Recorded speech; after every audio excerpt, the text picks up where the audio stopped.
자, 오늘은 다니엘서를 통해서 살펴보는 영적 전쟁 시리즈 두 번째 시간입니다. 우리가 흔히 영적 전쟁이라 하면은 귀신을 쫓아내고 어떤 신비로운 체험을 하는 그런 것들을 떠올리게 되지요. 물론 그것도 영적 전쟁의 한 단면이기도 합니다.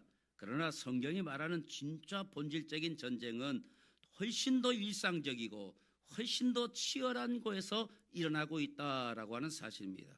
그것은 바로 지금 내가 서 있는 바로 이 삶의 자리에서 내가 누구의 통치를 받고 살 것인가, 그것을 결정하는 것, 그것이 영적 전쟁이요, 다시 말하면 가치관 전쟁이라는 사실을 알아야 할 것입니다.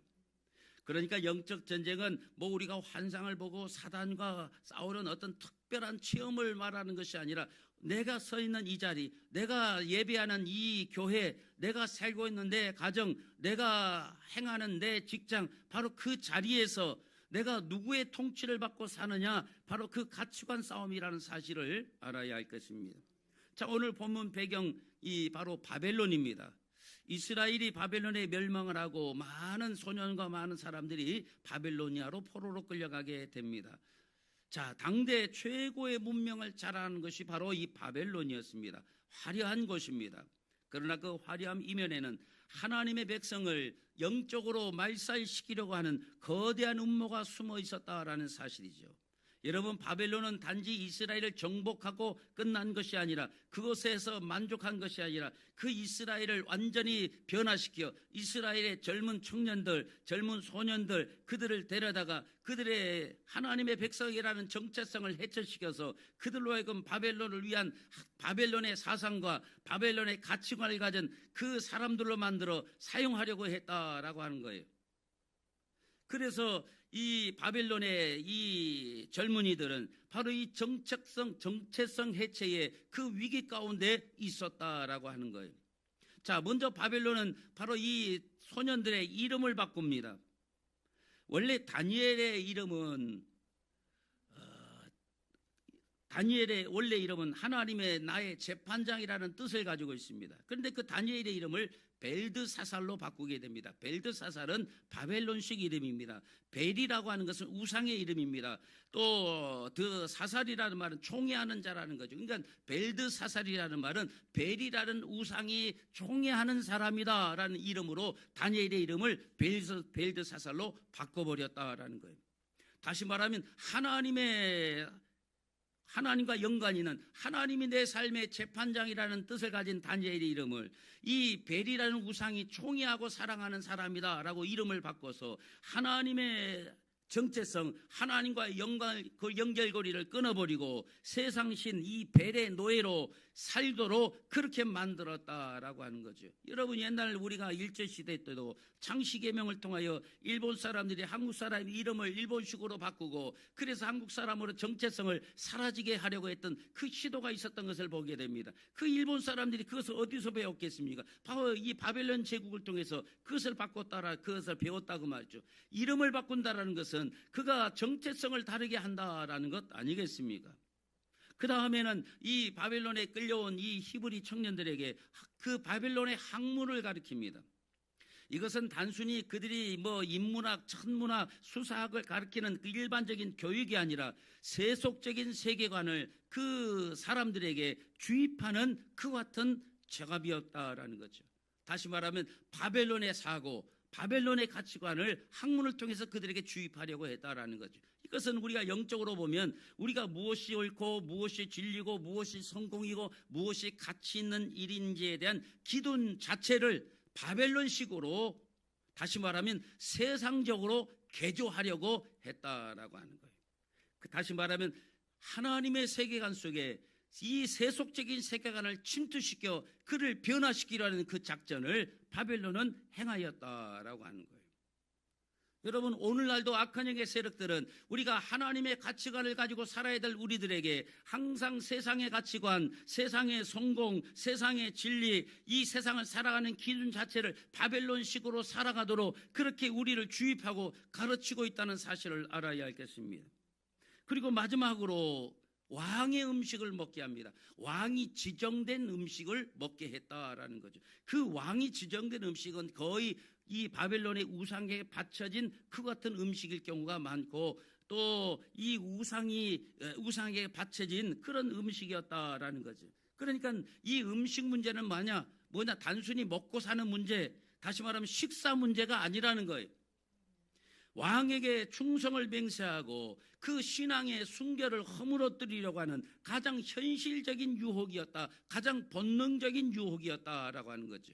여러분 눈앞에 왕이 내려준 산의 진미가 있으면 이 육신의 본능으로 그것을 거절하기가 얼마나 어렵겠습니까?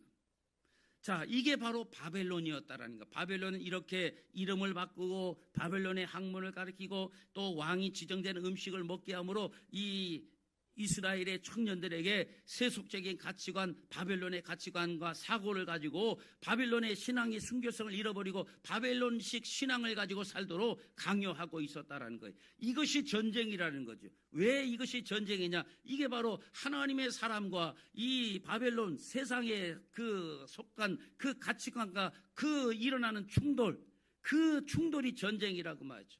여러분, 전쟁은 이쪽에 세력과 저쪽의 세력이 부딪히는 것을 전쟁이라고 한다면, 하나님의 사람으로서의 가치관과 이 바벨론 세속적인 가치관이 부딪히는 이 현장이 바로 어디다? 영적 전쟁의 현장이다라는 거예요. 자, 그렇다면 여러분의 삶 속에 영적 전쟁의 현장이 어디일까요? 여러분이 기도원에 들어가서 기도할 때가 영적 전쟁의 현장이 아닌 거예요.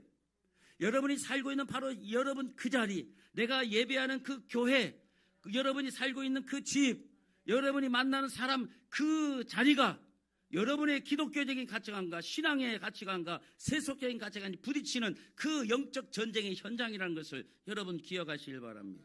여러분, 오늘 우리의 현실은 어떻습니까? 이름은 그리스도인인데 여러분, 우리의 정체성은 흔들려 있지 않는가라는 거죠. 여러분, 세상은 우리에게 미디어를 통해서 또 교육을 통해서 또 문화를 통해서 끊임없이 우리에게 이 바벨론의 학문을 주입합니다. 다시 말하면 바벨론의 세계관을 우리에게 주입한다라는 거예요. 자, 이 바벨론의 그 세계관, 바벨론의 가치관, 이게 오늘날 어떻게 나타납니까? 여러분, 성공이 최고다, 적당히 타협해라, 끊임없이 우리에게 그렇게 주입한다고 말이에요. 남들도 다 그렇게 산다, 이 세상에 많은 사람은 다 그렇게 살고 있다. 자, 이런 보이지 않는 가치관의 압박이 끊임없이 우리를 흔들어대고 있다라는 거죠.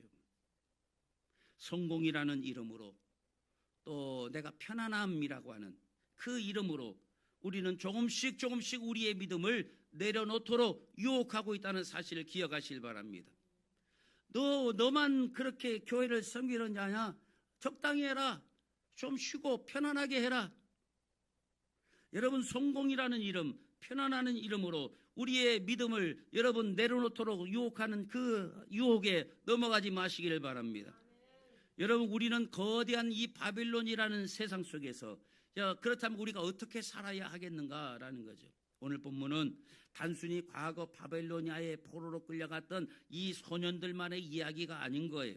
오늘 이 시대를 살아가는 우리를 향한 하나님의 이 세상을 이기는 그 방법을 우리에게 가르쳐주고 보여주고 있는 이 승리의 보고서라는 사실을 기억하시길 바랍니다. 너희가 이렇게 살아야 바벨론에서 이길 수 있다, 영적 전쟁에서 이길 수 있다라고 하는 것을 우리에게 보여주시기 위하여 이 다니엘서를 우리에게 기록하고 있다라는 거예요. 오늘 우리는 이 말씀을 통해서 세상에 무릎 꿇지 않고 승리하는 이 세 가지 영적인 원리를 여러분 가슴에 새기게 되시기를 주님의 이름으로 축원합니다.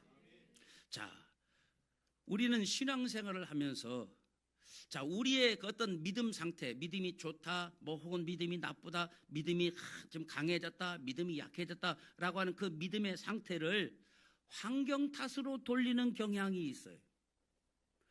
목사님, 내 상황이 너무 힘듭니다. 내가 환경만 조금 좋아지면 저도 믿음 생활 뜨겁게 할 수 있습니다. 그러니까 믿음 생활 안 한다는 말은 안 해요. 믿음 생활이 필요 없다는 말도 안 해요. 지금 내 상황이, 내 형편이 힘들어서 그래서 내가 뜨겁게 신앙생활, 믿음 생활을 하지 못합니다 라고 말한다고 말이죠. 다시 말하면 이 상황 때문에 내가 지금 이 믿음이 약해졌다. 이 상황과 환경이 나로 하여금 믿음을 뜨겁지 못하게 하고 있다라고 이 환경 탓으로 우리의 믿음 상태를 돌린다 한다고 말이죠. 그런데 여러분, 오늘 우리가 읽었던 이 본문 말씀은 바로 그러한 우리의 이 생각을 깨뜨리고 있다는 사실을 기억하시길 바랍니다. 성경은 믿음을 환경의 결과라고 말하지 않아요. 오히려 믿음은 척박한 환경 속에서 오히려 더 선명하게 드러나는 선택의 결과라고 우리에게 말하고 있다는 거예요. 오늘 본문에 등장하는 다니엘과 세 친구들을 보십시오. 그들은 지금 최악의 환경에 던져 넣어 있는 거예요. 여러분, 이들은 나라를 잃었어요. 나라를 잃어버리고 지금 이역만리 지금 이 이스라엘 이 팔레스타인에서 이 바벨로니아 지금의 이라크 땅까지 그 먼 길을 포로로 끌려간 거예요. 나라를 잃어버렸어요. 하나님의 성전은 다 불타버렸습니다. 가족들과 떨어져 지금 포로로 이역만리 바벨로니아에 포로로 끌려왔어요. 여러분, 이 사춘기 소년들이 감당하기에는 너무나 가혹한 환경 아닙니까? 그런데 놀랍게도 성경은 이 다니엘이 그 열악한, 그 척박한, 그 가혹한 환경에 그 환경 때문에 무너졌다라고 말하고 있지 않다고 말이죠. 오히려 그들의 믿음은 바벨론의 금보다, 바벨론의 권세보다 더 강하게 빛났다라고 하는 거죠. 여러분, 어떻게 이게 가능한가라는 거죠. 오늘 말씀은 그 이유를 우리에게 분명하게 보여주고 있습니다. 그리고 동시에 우리에게 묻고 있어요. 너는 지금 어떤 환경 속에 있느냐가 아니라 그 환경 속에서 너는 무엇을 선택하고 있느냐, 이 물음을 우리에게 던지고 있다는 거예요. 우리는 나는 이런 환경 속에 있습니다. 척박한 환경, 처절한 환경, 가혹한 환경에 있습니다라고 환경을 말하지만 성경은 네가 어느 환경에 있느냐고 말하고 있지 않고 너는 그 환경 속에서 무엇을 선택하고 있느냐, 어떤 것을 선택하고 있느냐를 묻고 있다고 말이죠. 여러분, 환경이 어려워서 내가 주님 앞에 열심을 내지 못한다고요? 내가 먹고 사는 것이 힘들어서 피곤해서 주일날 봉사하지 못한다고요? 내가 척박하고 가혹한 환경 때문에 내가 피곤해서 하나님의 일을 내가 열심을 다하고 있지 못한다고요? 여러분, 그렇지 않습니다. 그 환경 속에서도 그 피곤하고 가혹하고 그 환경 속에 너는 무엇을 선택할래라고 성경은 우리에게 묻고 있다고 말이에요. 오늘 본문 8절은 바로 어떻게 이 가혹한 환경 속에서 믿음을 지키는 것이 가능했느냐, 여기에 대한 해답을 주는 말씀이 나와요. 자, 8절에 보면 다니엘은 뜻을 정하여 그랬어요. 우리가 지난 시간에도 첫째 시간에도 말씀을 드렸잖아요. 뜻을 정해야 된다고 말해요. 다니엘은 뜻을 정했다라고 말합니다. 이 한 문장이 다니엘의 인생을 완전히 갈라놓았어요. 여러분, 이 한 선택이 그의 미래를 바꿨다는 것을 기억하실 바랍니다. 뜻을 정했다고 말해요. 여기서 뜻을 정하다라는 표현은 히브리어로 이 정하다라는 말이 심이라고 합니다. 심. 이 심이라는 말은 단단히 고정하다, 놓아두다라는 뜻이 있습니다. 그리고 이 뜻에 해당하는 단어가 레브라고 말합니다. 이 레브라는 것은 인간의 중심, 의지, 마음, 이것을 의미하는 마음이죠. 자, 그러니까 이 다니엘은 이 레브, 이 뜻, 이 마음 속의 중심, 이 의지를 어떻게 했다? 하나님께 완전히 고정시켰다. 말뚝박듯이 고정해버렸다라고 말하고 있어요. 그러니까 이 마음이, 내 마음의 의지가, 내 마음의 중심이, 내 마음의 생각이 흔들리지 않도록 심했다고 말, 하나님께 완전히 말뚝박듯이 고정시켜버렸다고 말. 여러분, 이것이 흔들리지 않도록, 타협하지 않도록 방향을 완전히 정했다는 그 고백인 거예요. 그러니까 나 이거 하나님의 뜻대로 살래 하고 생각한 것이 아니라 완전히 내 마음의 중심과 의지를 하나님께 말뚝박듯이 꽉 고정시켜버렸다. 그게 뜻을 정했다라는 뜻이에요. 여러분, 믿음은 감정이 아닙니다. 여러분, 믿음은 분위기가 아니에요. 믿음은 결단력 있는 선택이라는 것을 기억하시길 바랍니다. 여러분이 그 선택을 미루는 순간 힘을 잃어버리게 될 겁니다. 여러분, 그래서 믿음의 결단은 항상 지금입니다. 지금이에요, 지금. 이제 다음 주부터는 내가 결단하고 열심을 내야지. 다음 주부터는 내가 더 열심히 내야지. 그렇잖아요. 믿음은 결단력 있는 선택. 그 선택을 우리가 미루는 순간 힘을 잃어버리게 되는 거예요. 그래서 다니엘이 왕의 진미를 거절한 것은 사실 이것은 입맛의 문제가 아닙니다. 바벨론이 왕에 정해준 음식은 내 입에 안 맞아. 그 입맛의 문제로 그 음식을 거절한 것이 아니었어요. 이 왕이 정해준 음식을 먹는 순간 나는 이 바벨론 시스템에 들어가게 된다고 말이죠. 그러면 하나님의 백성이라는 이 정체성을 내가 잃어버리게 될 것을 두려워했다라고 하는 거예요. 여러분, 왕이 주는 진미를 먹으면 얼마나 맛이 있겠어요? 또 주는 거 먹으면 얼마나 편안하겠습니까? 여러분, 편안함을 얻는 대신에 무엇을 잃어버리는 거? 거룩함을 잃어버린다는 거예요. 여러분, 오늘 우리가 편안함을 얻고 거룩함을 잃어버리겠습니까? 편안함을 양보한 대신 내가 하나님의 거룩한 백성으로 살겠습니까? 여러분이 주일에 교회에 와서 그 주방에서 봉사하고 안내를 보고 하나님의 일을 하는 것은 편안함을 여러분 그것은 포기하는 거예요. 그러나 내가 하나님의 백성으로서 나는 편안함보다 내가 하나님의 구별된 자로 거룩함을 지키겠다는 그 선택이 하나님을 기쁘시게 하는 거라고 말이에요. 그래서 이 다니엘은 거룩을 선택한 거예요. 왕의 진미를 먹음으로 바벨론의 시스템에 들어가서 그 우상에 바쳐진 그 편안함을 내가 누리고 살기보다는 내가 하나님의 백성으로 나는 거룩함을 지키는 삶을 선택하겠다. 물론 이것이 불편하겠지만 그 선택을 다니엘이 한 거라고 말이에요. 다니엘은 분명하게 결단한 거예요. 나는 바벨론에 살지만 바벨론 사람이 되지는 않겠다. 내가 이 세상에 속하여 살지만 세상 사람이 되지 않겠다라는 결단이 필요하다고 말이에요. 여러분이 구별된다는 것은 세상 속에서 나오라는 거 아니에요. 산속에 비닐하우스 짓고 하나님만 바라보며 실은 짓고 살라는 말이 아닙니다. 여러분이 세상에 발을 딛고 살지만 세상에 살지만 세상 사람은 되지 말라고 말이죠. 다니엘이 그는 결단 아닌가? 나는 지금 몸은 바벨론에 살지만 바벨론 사람이 되지는 않겠다. 바벨론의 의식을 갖고 살지는 않겠다. 바벨론의 정체성을 갖고 살지는 않겠다라고 하는 거부가 여기 결단 속에 나타났다라는 거예요. 여러분, 요셉도 보디발의 아내가 유혹할 때에 아무도 보는 사람이 없는 환경이었어요. 오죽 이 보디발의 아내가 철저하게 했겠습니까? 자기도 바람 피는데 보는 눈을 만들어 놨겠어요. 종도를 다 심부름 보내고 여기저기 다 보내고 다 빈집 만들어 놨겠죠. 아무도 보는 사람이 없는 환경이었어요. 타협하면 편해집니다. 까짓거 눈 닦았고 아줌마하고 한번 뽀뽀하면 끝나는 거예요. 용돈도 지어주고 차도 사주고 얼마나 편해지겠어요. 거절하면 이 만화님 성질 건드렸다거나 이거 감옥에도 갈 수 있는 상황이라 그 말이죠. 그런데 요셉은 환경에 반응하지 않고 하나님의 말씀에 응답하잖아요. 내가 어찌 하나님께 죄를 지으리까? 지금 이 상황은 하나님께 죄 짓는 상황이라 얘기한다라는 거예요. 여러분, 사탄은 지금도 여러분에게 속삭입니다. 환경이 그러니까 어쩔 수 없잖아.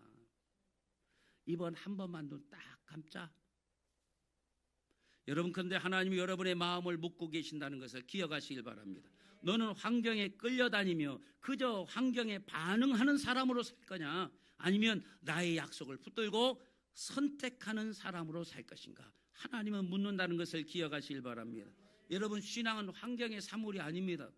여러분이 사는 거 다 고되고 힘든 거 안다고 말이죠. 피곤하죠, 고되죠. 또 먹고 살기 얼마나 힘들고 고생합니까? 참으로 하지 말아야 될 그런 그 일도 하고 때로는 자존심이 상하는 일도 겪고 그 심령이 주저앉아 하나님 앞에 나오기 힘들 때가 있다고 말이죠. 그럴 때 여러분, 이 신앙은 그 환경의 산물로 여러분 우리가 주저앉을 것이 아니라고 말이죠. 오늘 여러분의 마음, 이 내부를 어디에 고정시킬 거냐, 어디에 말뚝박을 거냐 결정하시길 바랍니다. 우리가 무너지는 이유는 환경이 나빠서가 아닙니다. 결정을 미루기 때문에 무너지는 거예요. 나중에 잘 믿겠다. 여러분, 우리가 믿음을 가져야 된다, 결단해야 된다, 모르는 사람이 어디 있겠어요. 그런데 이걸 결단은 미루니까 안 되는 거예요. 상황만 조금 좋아지면 내가 헌신하겠다. 여러분, 이 말들은 나중에 잘 믿겠다, 상황이 좋아지면 나중에 헌신하겠다, 이 말은 믿음의 언어가 아닙니다. 이 믿음, 헌신하겠다는 거, 잘 믿겠다는 거, 이게 신앙의 언어 아닙니까, 목사님? 그런데 나중에 조금만 상황이 더 좋아지면 여러분, 이 가정이 들어가기 시작하면 이건 신앙의 언어가 아니라 믿음의 언어가 아니라는 거예요. 이것은 타협의 언어라는 것을 기억하시길 바랍니다. 믿음은 아까도 얘기했지만 언제나 지금입니다. 지금 선택하는 거예요. 지금 하나님을 붙드는 것임을 기억하시길 바랍니다. 목사님, 내가 조금 형편이 나아지면, 아니, 지금부터예요. 내가 조금 여유가 생기면, 아니, 지금부터라고 말이죠. 내가 조금 건강이 나아지면, 아니, 지금이라고 말이죠. 지금이 바로 믿음의 언어인 것을 기억하시길 바랍니다. 오늘 이 자리에서 여러분 분명히 결단하시길 바랍니다. 나는 내 마음을 하나님께 심하겠습니다. 고정하겠습니다. 말뚝박겠습니다. 흔들리지 않도록. 여러분, 이것이 영적 전쟁의 첫 번째 승리라는 것을 기억하시길 바랍니다. 두 번째, 하나님은 보이지 않는 곳에 역사하시는 분이십니다. 우리 많은 사람들이 이 하나님의 이 기적을, 즉각적인 기적을 우리는 기대를 합니다. 우리가 어떻게 하나님 앞에 내가 믿음으로 살기로 딱 결단하면 즉시 하나님께서 마치 하늘에서 불이 내려와 그 문제가 해결될 것 같은 그런 생각을 한다고 말이에요. 내가 이제 결심했으니까, 결단했으니까 이제 즉각적인 하나님의 어떤 응답이 있을 것이라고 기대하지만, 여러분, 그런데 현실은 그렇지 않을 때가 많아요. 여러분, 다니엘이 뜻을 정했잖아요. 하나님의 말씀대로 살기로, 바벨론의 가치관을 거절하고 하나님의 백성의 거룩함을 지키기로 살기로 그 마음 내부를 빨뚝받고 결정했다고 말이죠. 자, 그렇게 결정했으니까 바벨론이 그 다니엘을 도와줍니까? 아니에요. 여전히 바벨론 제국은 위세가 등등합니다. 그러나 여러분, 눈에 보이는 바벨론은 여전히 위세등등하고 왕의 음식을 먹으라고 강요하고 그 바벨론의 그 세력은 여전히 강하지만, 그런데 여러분 보세요. 눈에 보이는 것이 전부가 아니라는 거예요. 하나님은 먼저 보이지 않는 곳에서 일하기 시작하는 거예요. 그러니까 보이지 않는 곳에서 하나님이 일하시니까, 아니 내가 마음을 정했고 뜻을 정하여 하나님의 뜻대로 살기로 결단하면 하나님께서 뭔가 불을 내려가지고 이 상황을 확 뒤집고 바꿔야 되는데, 여전히 바벨론은 기세등등하고 여전히 느부갓네살은 강력하고 여전히 느부갓네살을 따르는 신하들은 그 나에게 이 그 바벨론의 신앙을 강요한다고 말이죠. 왜 이렇게 달라지는 것이 없이 내가 결단했는데, 그런 의문을 갖는다고 말이죠. 여러분, 그런데 하나님은 제일 먼저 보이지 않는 곳에서 역사하세요. 9절 말씀 우리 함께 읽어보겠습니다. 시작.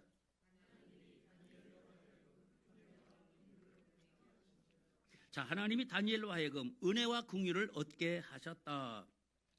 여기 얻게 하셨다라는 단어가 히브리어 나탄이라는 말입니다. 이 나탄이라는 말은 단순히 그냥 다 허락했다 그런 뜻이 아니고, 하나님이 주권적으로 이렇게 부어넣으셨다라는 거예요. 강하게 부어넣었다라는 뜻입니다. 그러니까 다니엘이 사람을 설득한 것이 아니라 하나님이 그 사람의 마음을 움직이셨다. 하나님이 강력하게 움직이셨다 그 말이에요.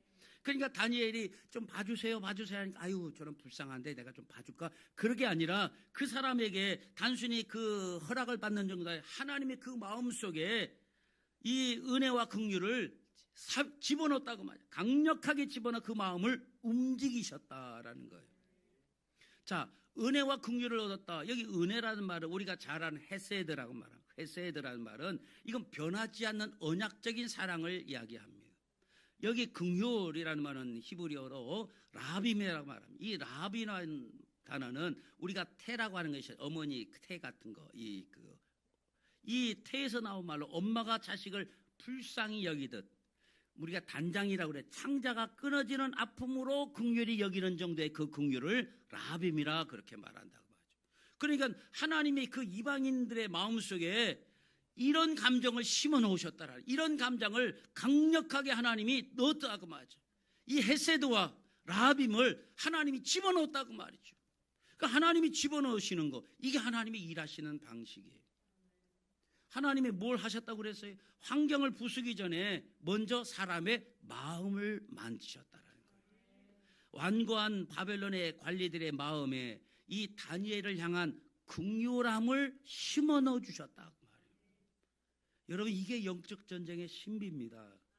우리가 믿음의 첫 발을 내딛는 순간 하나님이 뭔가 번개가 치고 하나님 천사가 나타나서 왜 하나님의 뜻대로 살려는 다니엘을 시험하느냐고 바벨론의 관리들을 야단치고 뭔가 이렇게 능력적인 게 나타나는 것이 아니라, 하나님이 조용히 보이지 않는 곳에서 그 바벨론 관리의 마음속에 은혜와 헤세드와 라합임을 어떻게 강력하게 주입해 집어넣었다고 말이에요. 여러분, 이게 하나님의 일하는 방식이라고 말이에요. 여러분, 우리가 믿음의 첫 발을 내딛을 때 하나님은 이렇게 보이지 않는 곳에서 이미 일하기 시작한다라는 것을 기억하시길 바랍니다. 자, 그런데 여러분 보세요. 현실은 여전히 그대로 두렵잖아요. 여전히 환관장은 와가지고 야, 너 안 돼. 네가 그 식물만 먹으면 너 그러다가 빼빼 마르고 얼굴에 그 버진 피고 너 영양실조 걸리면 나 왕에게 주고 안 돼. 내 목 따라놨어요. 나는 너희들 관리해서 너희들 잘 관리하는 게 그게 내 직무인데 너희들 그 왕이 주는 그 진미 안 먹고 얼굴에 버진 피고 영양실조 걸리면 나 내 목 날아간다. 안 돼, 안 돼. 그런다고 말이죠. 여러분 이게 우리의 현실인 거예요. 믿음 지키면 손해볼 것 같고 믿음 지키면 위험해질 것 같고 여러분 그래도 다니엘은 물러서지 않아요. 무모하게 밀어붙이지도 않습니다. 무조건 안 됩니다. 단식 투쟁하고 막 그렇게 무모하게 하지 않아요. 그는 이제 다니엘이 말합니다. 열흘 동안 시험해 보세요. 열흘 동안만 왕이 지정한 음식 안 먹고 내가 이제 채소만 먹고 한 열흘 동안만 한번 시험해 보세요. 우리가 뭐 이 다니엘이 타협하네. 이거 타협이 아닙니다.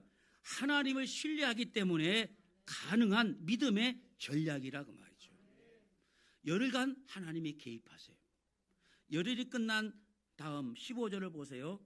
자, 채소만 먹은 이 소년들의 얼굴이 왕의 진미를 먹은 자들보다 더 아름답고 더 윤택해지셨어요. 그러니까 이 또 성경을 모르는 사람, 야, 거봐, 역시 채식주의가 짱이야. 그거 아니에요. 그렇게 말하면 안 되는 거예요. 자, 왕의 진미를 거절했더니 열흘 동안 지나고 보니까 오히려 채식만 했던 그 다니엘의 얼굴이 훨씬 더 왕의 진미를 먹고 자랐던 사람들보다 윤택하고 아름다워졌다. 이건 생물학적으로 불가능한 일 아닙니까? 그러나 하나님이 개입하시면 물이 포도주도 되고 채소가 산의 진미보다 훨씬 더 나은 생명력도 되게 하신다는 것을 기억하시길 바랍니다. 여러분, 지금 여러분의 삶에 아무런 변화가 없는 것처럼 그래 보이십니까? 도대체 내 기도는 언제 응답되고 내 기도는 그냥 허공을 치는 것 같은 그런 마음이 들고 내 기도는 허공에서 사라지는 것 같은 그런 느낌이 드십니까? 아니, 하나님은 지금도 보이지 않는 곳에서 여러분의 대적들의 마음을 녹이고 계시는 것을 기억하시길 바랍니다. 여러분이 먹는 채소와 같이 이렇게 초라한 환경에 하나님의 생기가 불어넣어지신다는 것을 기억하시길 바랍니다. 중요한 것은 채소가 아닌 거예요. 채소와 같이 열악하고 초라한 환경에 하나님이 생기를 불어넣으시면 그 열악한 환경 속에서도 여러분은 훨씬 더 아름다운 얼굴로 훨씬 더 윤택한 모습으로 나아가게 될 줄로 믿습니다. 여러분, 여러분의 얼굴이 청담동에 사시는 분보다 훨씬 더 윤택한 것을 믿으시길 바랍니다. 얼굴 한번 보세요. 옆에 전세 살고 20평짜리 사는 사람 얼굴 보세요. 여러분의 이 은혜로 충만해진 얼굴이 저 청담동에 100평짜리 펜트하우스 사는 사람보다 훨씬 더 아름답다고 말해요. 그들은 주식이 떨어질까 봐 늘 전전긍긍합니다. 유가 때문에 내가 사는 달러가 더 이렇게 내가 사업이 힘들어질까 봐 늘 전전긍긍하죠. 여러분은 은혜로 충만한 줄로 믿습니다. 중요한 것은 채소가 아니라 채소와 같은 열악한 환경이라 할지라도 하나님이 개입하시면 그 열악한 채소 같은 환경을 가지고도 훨씬 더 윤택하고 아름다워질 수 있다 그 말이에요. 보이지 않는 하나님을 여러분의 인생 계산기에 넣으시길 바랍니다. 여러분 계산할 때에 내가 가진 자본이 어떤가, 내 능력이 어떤가, 내 인맥이 어떤가 그것만 가지고 계산하지 말고 하나님을 여러분의 계산기 속에 집어넣으라 그 말이죠. 여러분 내가 가진 것은 채소와 같이 열악하고 별거 없고 아무것도 없고 그렇다 할지라도 그 여러분의 계산기에 하나님이 플러스 되면 하나님이 들어가면 여러분은 훨씬 더 아름답고 윤택해지는 그 삶의 결과를 보게 될 것입니다. 그게 진짜 실력인 거예요. 세 번째로 끝까지 지키는 사람을 하나님이 높이시는 것을 기억하시길 바랍니다. 여러분 결국 영적 전쟁의 승패는 어디서 나오느냐? 지속성에 있어요. 여러분 우리 특별히 한국 사람들이 제일 못하는 것이 이 지속성이 잘 안 돼요. 그 한 15초면 나오는 그 커피 자판기에 그 컵조차도 기다리면서 손 집어넣고 이게 기다리고 있는 사람들 아니에요. 그런 마음을 가지고 하나님께 기도하니까 이거 마음이 급해 죽겠는 거야. 하나님 뭔가 빨리 일어나야 되는데 왜 응답하지 않느냐. 그래서 조금 기도하다 낙심하고 조금 하다가 포기해버리고 아무런 변화가 일어날 것 같은 이런 조급함이 결국 이 영적 전쟁에서 패배를 가져온다는 것을 기억하시길 바랍니다. 영적 전쟁의 승패는 지속성이 얼마나 계속하느냐. 여러분 끝까지 지키고 유지하십시오. 그래야 하나님의 역사가 나타나는 것을 기억하시길 바랍니다. 다니엘이 열흘간이라고 해서 그 열흘만 끝났습니까? 그 뒤에 이제 하나님의 채소만 먹고도 하나님의 열악한 환경에 있어서 하나님이 지키신다는 것을 알았으니까 계속 그렇게 하는 거죠. 여러분, 다니엘이 채식주의자에서 그런 것이 아닌 거예요. 여러분, 다니엘하고 이 성장기 소년이 이 고기 먹고 싶지 않겠습니까? 먹고 싶은 거 먹지 않겠습니까? 여러분, 60, 70 먹은 우리는 먹고 싶은 게 별로 없잖아요. 근데 여러분, 우리 10대 이 친구들은 먹고 싶은 게 많은 거예요. 먹고 돌아서면 또 배고픈 거예요. 먹는 거에 진심 있는 사람들 아닙니까? 이 청년기에는 그렇다고 말이에요. 그러니까 여러분, 이 소년들이 왕이 주는 음식을 포기한다는 것은 이게 쉬운 건 아니라고 말이죠. 차라리 60대 저 같은 여러분 같은 분들에게 이 왕의 진미를 거두라면 아유 감사, 이쯤에 다이어트 시작하자 뭐 이렇게 나갈 수도 있겠지만, 성장기의 이 친구들에게는 먹는 게 쉽게 포기되지 않는 본능이요 유혹이라고 말해요. 근데 그것을 끝까지 유지하는 거예요. 언제까지라는 게 없잖아요. 언제까지라는, 계속 그렇게. 나는 바벨론의 산의 진미로 대변되는 바벨론의 가치관 속에, 바벨론의 시스템 속에 나는 들어가지 않겠다. 그래서 먹고 싶은 눈앞에서 기름이 잘 흐르는 갈비를 보고도 참는 거예요. 눈앞에 맛있는 것이 있어도 참아내는 거예요. 그게 쉬운 건 하지만 그렇게 하는 거예요. 그게 하나님의 사람인 거예요. 눈앞에 조금 그 금덩어리가 있고 눈에 조금 뭐가 이렇게 그 이익이 되면 까짓 그 신앙도 버리고 봉사도 버리고 헌신도 내려놓고 그거 덥석 물어버리는 그런 개 같은 인간 되지 마시고. 요거 아닙니다. 개들이 그러잖아요. 개들은요 이렇게 고기 덩어리 던져주면, 똥개는요 아까 내가 하잖아요. 똥개와 사람, 똥개는요 그냥 고기 던지면 덥석 물어요. 근데 진짜 명견은요 고기 덩어리가 탁 던지면 주인을 보잖아요. 먹어 하면 먹지 절대 그냥 안 먹어요. 여러분, 우리는 이 똥개 같은 신앙을 갖고 있는 사람이 조금만 사단이 툭 던져주면 낼름 그거 집어먹고 신앙을 잃어버리고 믿음 잃어버리고 낙심해가지고 절망해가지고 그래 살고 있다. 이 똥개 같은 신앙 살지 말라고 말이죠. 지속을 해야 돼. 끝까지 믿음을 지키고 지켜나가야 돼. 자, 그래 하면 17절에 하나님이 어떻게 역사하십니까? 같이 시작.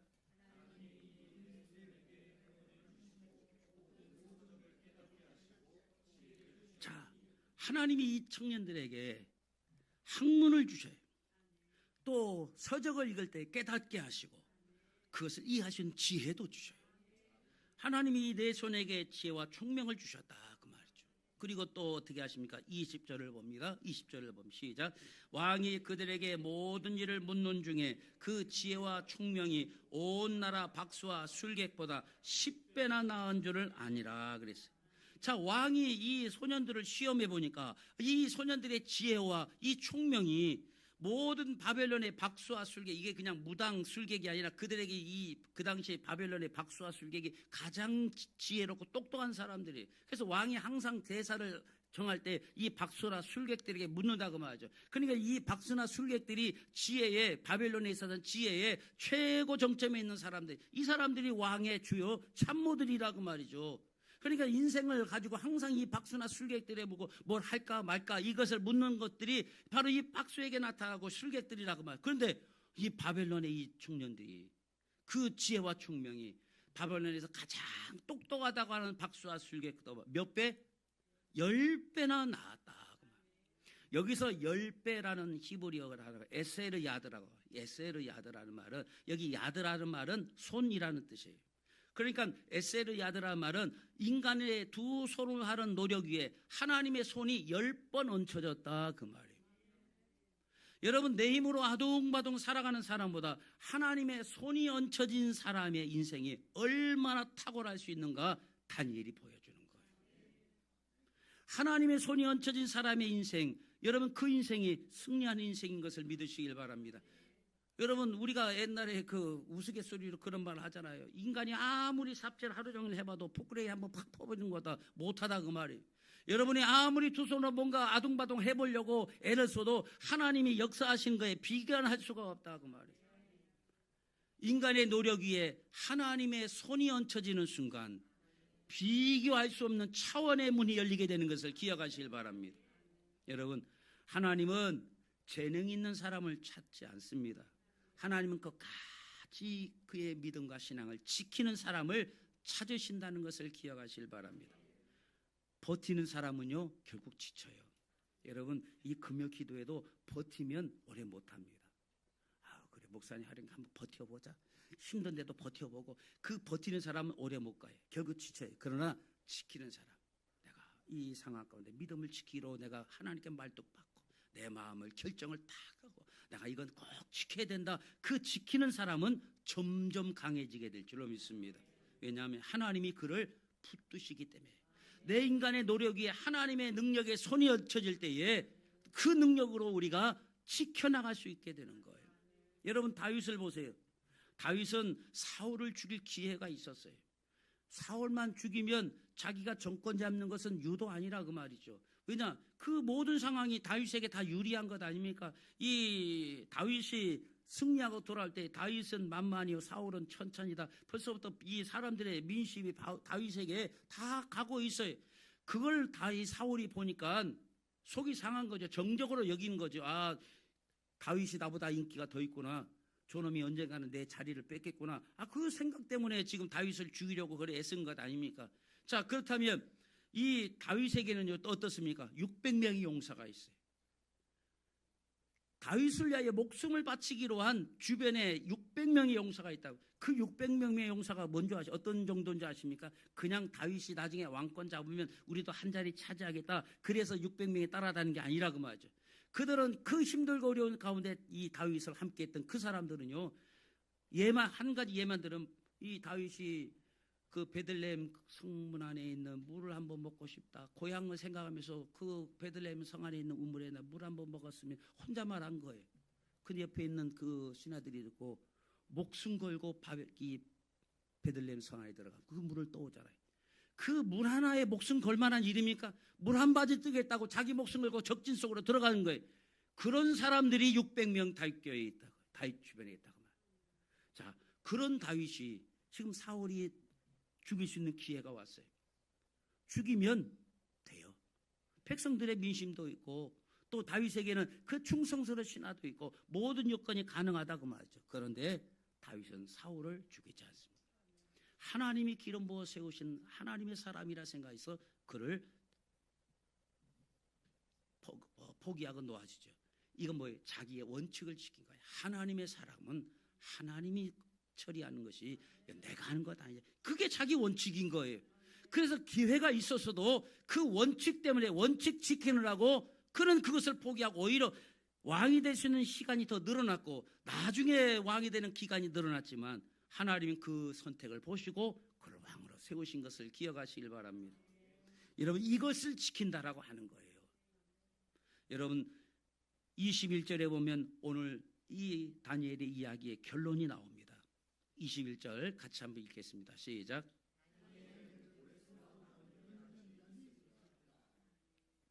자, 여러분 제가 이 말씀을 준비한 이 짧은 한 구절 보면서 이 얼마나 소름 돋는 말씀인지 아십니까? 지금 보세요. 다니엘을 위협하고 다니엘의 이름을 바꾸고 다니엘에게 음식을 강요했던 느부갓네살은 죽었어요. 그 기세등등하던 바벨론 제국도 망했어요.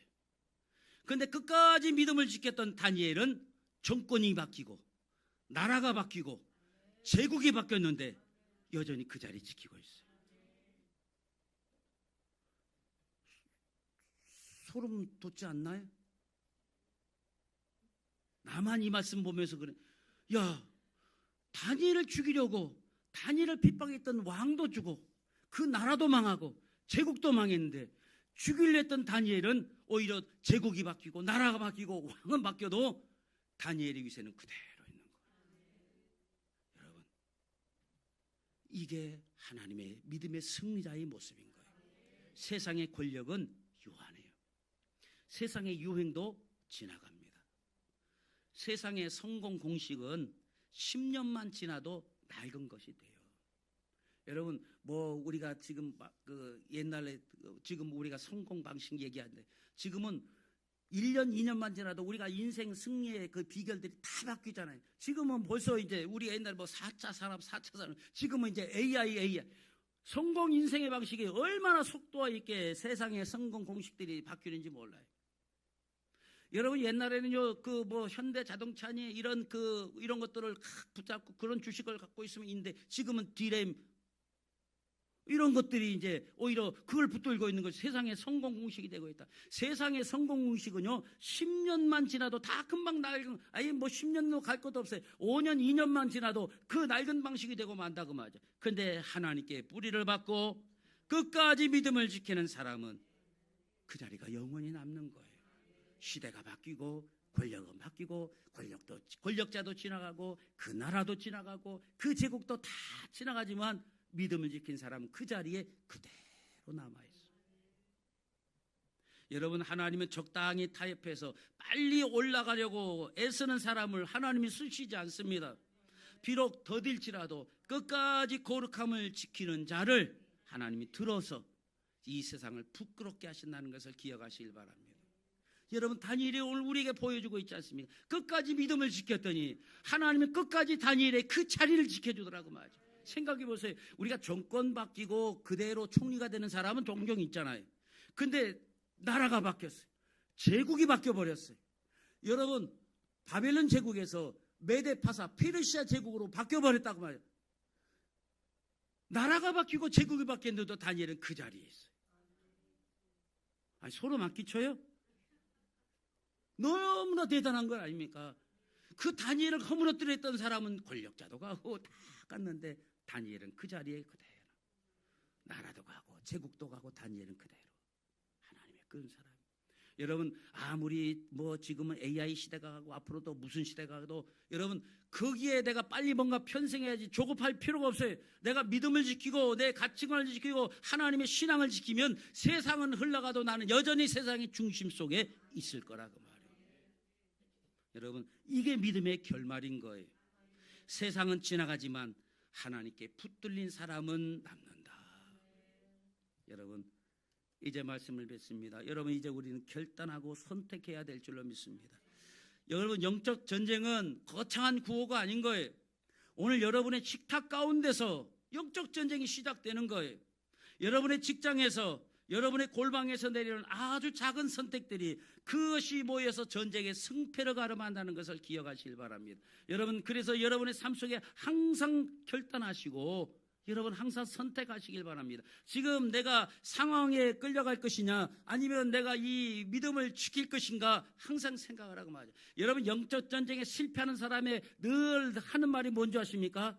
상황 얘기예요.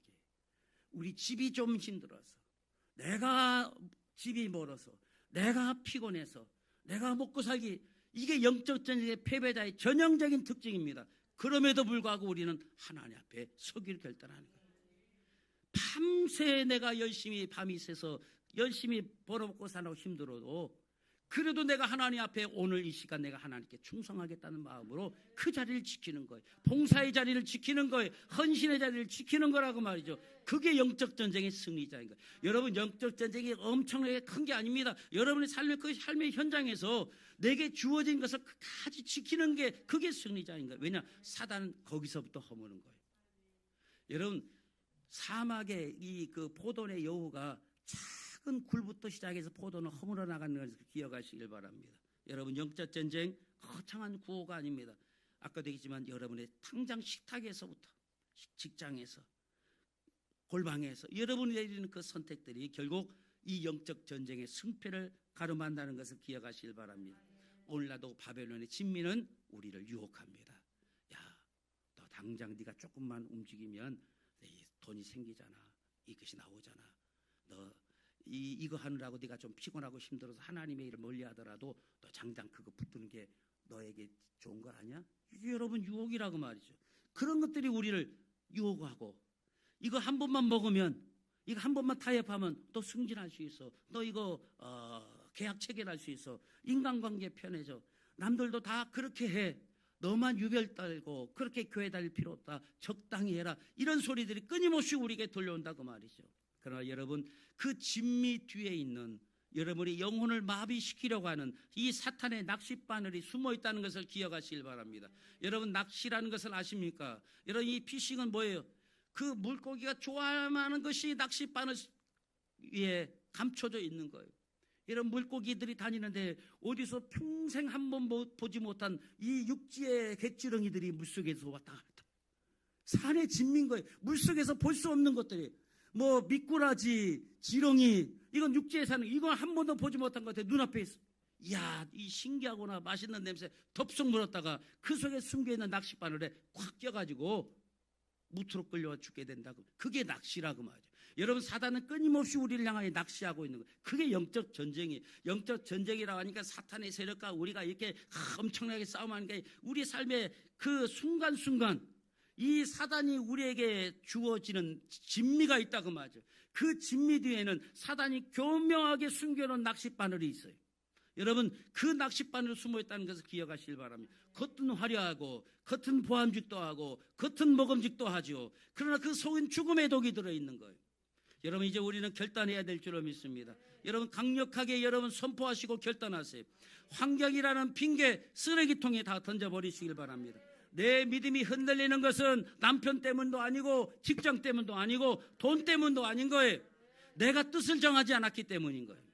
오늘 이 밤 나의 내부 마음을 심하십시오. 하나님께 말뚝박으시고 고정하십시오. 그게 뜻을 정하는 거예요. 보이지 않는 하나님을 절대적으로 신뢰하시길 바랍니다. 상황이 변해도, 또 상황이 혹은 변하지 않아도 하나님은 환관장의 마음을 만지고 계셨다라는 거예요. 우리 눈으로는 모르죠. 안 보였죠. 그런데 보이지 않는 곳에서 환관장의 마음을 하나님이 다 만지셔서 그 마음속에 긍휼, 은혜와 긍휼을 넣어주셨다. 그냥 눈같이 강력하게 주입하셨다라는 거예요. 여러분의 자녀를 위해, 사업을 위해 눈물로 씨를 뿌릴 때 하나님은 이 헤세드 은혜와 라하임 긍휼을 여러분의 삶 속에 불어넣으신다는 것을 기억하시길 바랍니다. 여러분, 끝까지 버티는 자가 아니라 끝까지 믿음을 지키는 자가 되십시오. 하나님은 지키는 자에게 헤세드 야르, 다시 말해 10배의 탁월함을 주실 줄로 믿습니다. 세상이 감당할 수 없는 하늘의 지혜를 부어주십니다. 사랑하는 성도 여러분, 여러분의 인생을 흔드는 것은 환경이 아닙니다.